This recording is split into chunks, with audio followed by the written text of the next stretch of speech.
I think there are two primary issues that interlink with one another in Canada, and specifically, which I'll be talking about.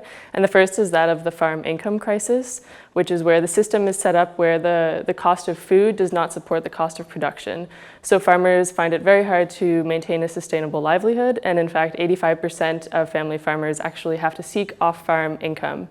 And that connects to the second point, which is that of a succession crisis in Canada in family farmers, where the average age of retirement, or the average age of farmers right now is 55, and government policy still focuses on a plan of generational farming, when in reality, many youth are choosing not to farm because of the risks involved. So for new and beginning farmers, there's a lot of issues with regard to the neoliberalization and the corporatization of agriculture, and they present massive barriers to them coming into agriculture for the first time. The organization that I work with is the National Farmers Union in Canada, which is a member of La Via Campesina. And what we are pushing for is a food system based on food sovereignty, not only food security, and the democratization of the food system, which also involves closing the gaps between consumers and producers. With regard to family farmers in North America, I think there's a bit of a misconception globally that all scales of family farms are supported by government and even subsidized, but that's in fact not the case. And what we really need to emphasize in North America is that family farms are not just an economic unit, they're a social unit. They play a massive role in rural communities, they participate in the solidarity economy, and they protect the environment in many cases.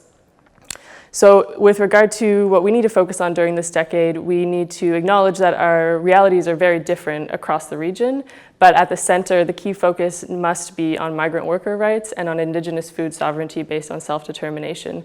And in order to realize this, we need to really focus on a number of realities that affect us all, such as seed sovereignty, access to land.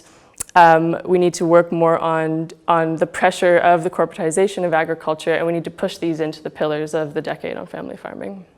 Well, communication is extremely important, particularly communication between farmers and through a platform of farmer-led organizations, because it's within these spaces that we're able to collectively problem solve, we share solidarity, and we build our networks in our regions.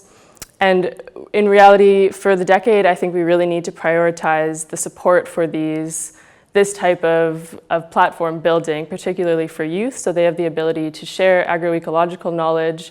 And for me, as a young and a new farmer, having access to these communication